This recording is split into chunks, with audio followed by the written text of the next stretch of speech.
Hey guys, Chris here at the RC Geek. Welcome back. You know, back in November was the AMA show. It's such an awesome show. We had a really great time out there. While I was at the show, I was providing clinics, showing techniques on how to do weathering on scale aircraft. It was all made possible by the AMA and Horizon Hobby. They actually donated 2 airplanes for me to do that with to show you guys. And then we actually gave those airplanes away at the end of the show. It was really great. While we were there, we actually recorded one of these sessions, and so that's what this video is. So this video was recorded live at the show, and it really runs through the whole gamut of techniques that I like to employ when I'm weathering a scale aircraft. You know, we talk about shading, we talk about washes, and how do we kind of blend it all together to make a pristine, out-of-the-box airplane look like a heavily used warfighter. Also, you notice F4 here. I wanted to give you guys a sneak peek. This is my newly finished Freewing F4 Phantom. I went through, completely filled in the panel lines, prepped it all, and then painted it up in this awesome Great Pumpkin paint scheme. It actually says the Great Pumpkin on the nose. So we are going to be doing a review video on this one, but I'm not doing the full refinish video on this because everything that I've done here we've covered in our kit bashing series as well as on our how to refinish a foam warbird series. So I just want to point that out, guys. If you're new to this channel, be sure to check those tutorials out, especially if you're looking to do something like this with a foam airplane. All of the painting and the weathering and even the panel line techniques that I show you in those series are extensible to all sorts of airplanes, not just foam airplanes. So I hope you guys enjoy this video. I've got links to everything down in the comments. Thanks so much for watching. Don't forget to subscribe and you know, follow along on social media. You can see real time what's happening in the shop. And also, you know, if there's anything you guys want to see in the future, let me know in the comments. You know, I'm always looking for additional content that you guys are interested in. Again, thanks guys, and let's cut to the video.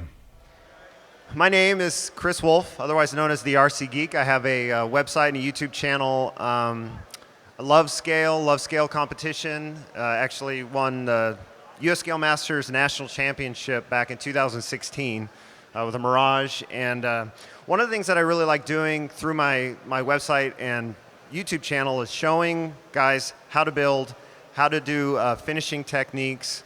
And so what we're going to cover here is just some real quick weathering.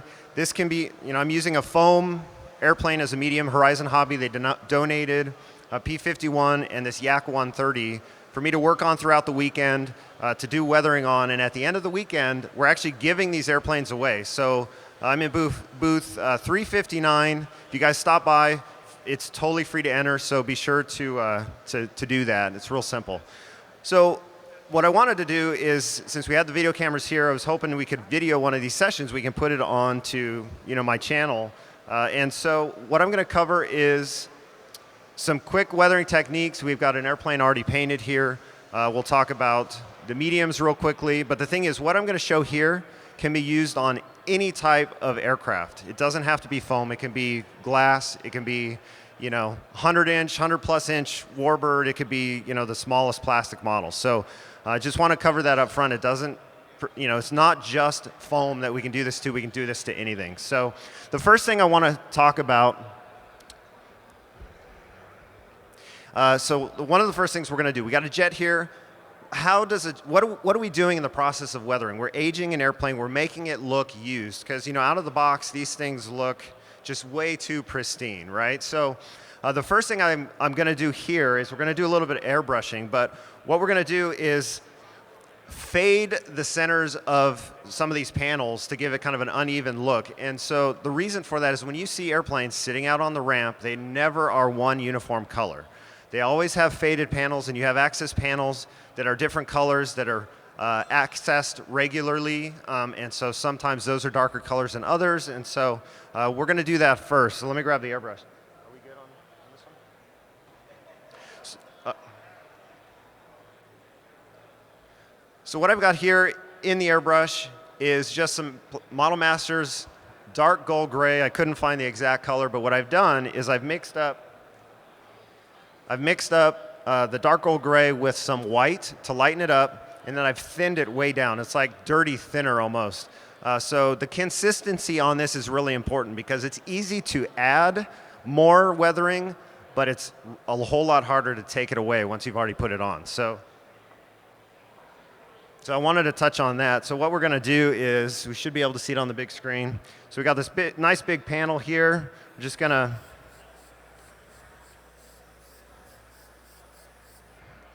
lightly fade the centers, and we'll just do that across the whole wing.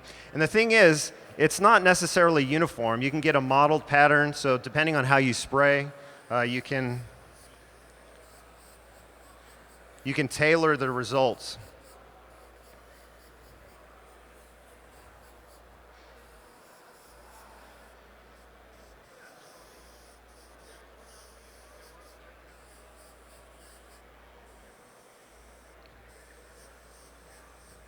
Now the thing about all this is subtlety. You don't want too much, because as soon as you say, hey, it's too much, it definitely is too much. You want to get it to the point where, all right, you know what, I could use just a little bit more, and then that's where you want to stop, because otherwise it ends up being too heavy.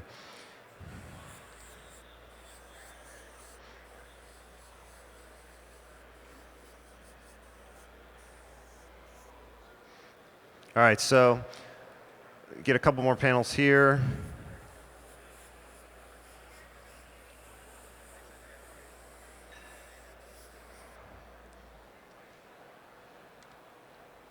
All right, so let's give you guys a close-up here. See, again, it's really subtle, but that's what we're going for.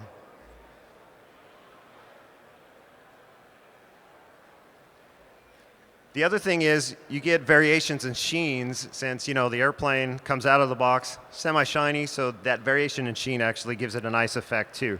So now from here, okay, I'm going to say this is good enough. I don't want to go too heavy on the fading. What we're going to do is we're going to do a wash. This has some nice engraved panel lines in the surface. And so what we're going to do is I've mixed up some acrylic pigment with some water and some Tamiya acrylic thinner. And so what that does is it helps thin it out, and it also helps it to flow. The acrylic thinner will help do that. You can also use acrylic paints, but the key is to make it extremely thin when you do this. You don't want real heavy paints on this. So I already have it mixed up in the gun.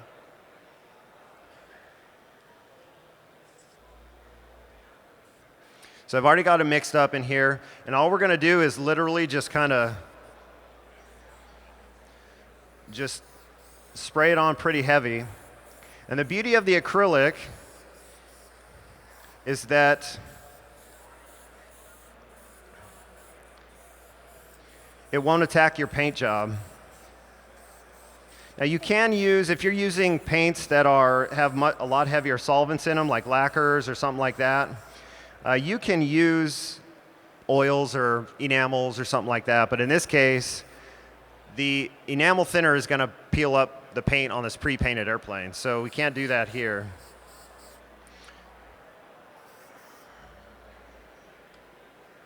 All right, so we've got this nice dirty wing here. What are we going to do with this? Well, now we get to clean it all off.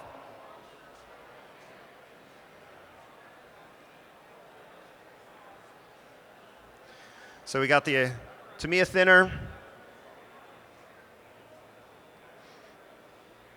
Just lightly soak the towel, paper towels. And since this is a wing, we're going to wipe it off in the direction of the airflow.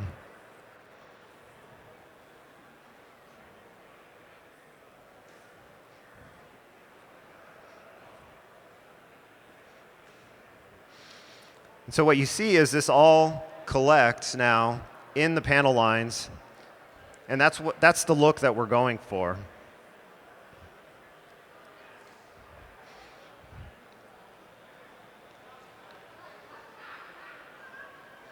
It's kind of hard to see in the camera, but when you guys, after the presentation, you guys come up here, you can check it out. So then we've done this. The beauty is, if you don't like it, just get more thinner, clean it completely off, start over. Now, Russian airplanes are notoriously dirty. They're not necessarily the best built airplanes either. From what I understand, they do what they do very well, but they aren't necessarily the best built. So when you look at pictures of the real airplanes, especially Russian airplanes, they get extremely, extremely dirty. So we can go crazy on it if we want to. I'm going to have a little bit of restraint, but so from here what we're going to do, we're going to take the raw pigment, and the color of this is raw umber. It's like a dark brown color. I like to use the brown versus a black because it's not as stark a contrast that you get. So I'm going to take some of that raw pigment. Just going to put just a little bit of thinner in here to help it flow. So I got to put it on a brush. So what we're going to do is add some oil streaking here. So we got this small little panel right here. So I put a little bit of the pigment down and just kind of streak it back. So you get some of the streaking. We might get something on the flap here. Now the beauty is you can use all sorts of colors, right? Blacks, different shades of browns, stuff like that. So the best weathering techniques are the ones that work best for you and give you the results you're looking for. There's no one way to do this. So this is the methods that I've like to employ when I'm doing this. But there's always other ways to do it.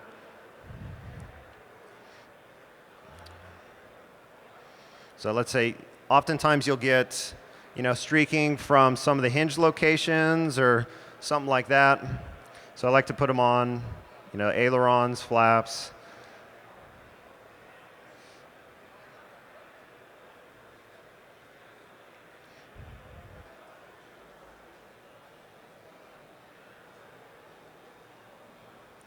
It's kind of hard to see.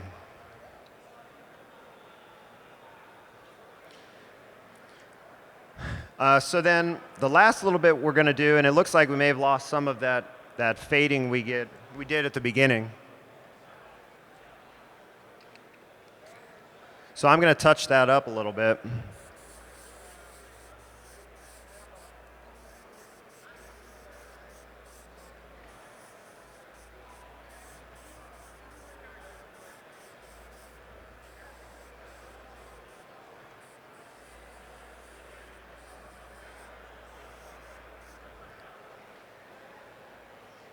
All right, so to wrap this all up, again, you can go as heavy as you want, as light as you want. I'm trying to do this relatively quickly, but variations of colors, I might come in and touch up do some streaking with black also, because you get hydraulic stains are generally kind of a brown color. You might get oil stains, which are usually more of a black, so I'm going to touch up some of those back in my booth later on.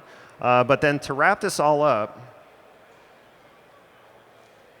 I'm going to take some really, really thinned out black and just lightly go over the panel lines with it. So let me dump the paint out. Unfortunately, I only have 2 airbrushes, and I could have used 3 for this one. But in terms of the airbrushes I'm using, I'm actually using the Grex airbrushes. They're here at the show. These are fantastic airbrushes. I love them. I have 2 of them. I actually prefer the gravity feed versus the side feed that they have here, because the gravity feed is just a little bit easier to clean versus this one. But they work fantastic. I love them.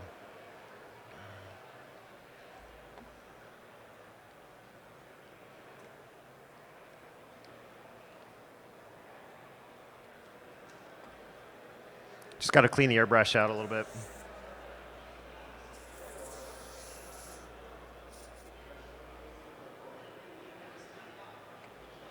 All right, so as I mentioned, I've got some really, really thinned out black. This is Model Master. I'm just going to go over all of the panel lines lightly, really, really lightly with this.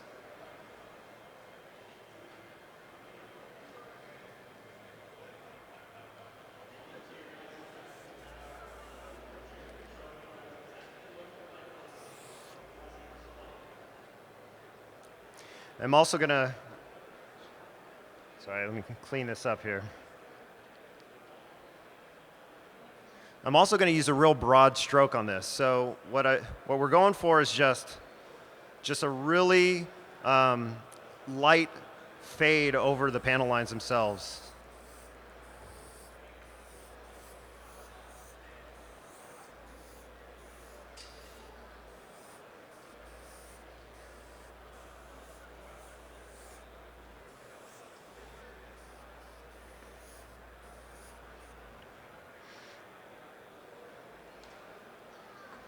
All right, that's really all you want to do. You can add more if you want more. But then to even it all out, I've got a fine Scotch-Brite pad here. We'll let this dry a little bit. I'm just going to burnish this all down to even it out, and that's really all we're going to do.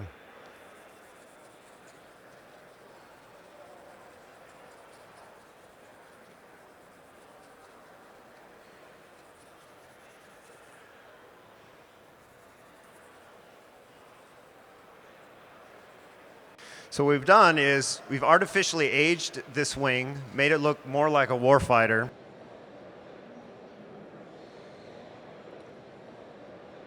Yeah, so it's booth 359. We got some 3D printed stuff I'm giving away. We're giving away a 3D printer also. We're giving away this FMS Yak 130, E-Flight P51, all donated from Horizon Hobby. So big thank you to them. Be sure to check them out. And yeah, thanks again, guys. My website is thercgeek.com. This video will be going up there hopefully in a few weeks' time.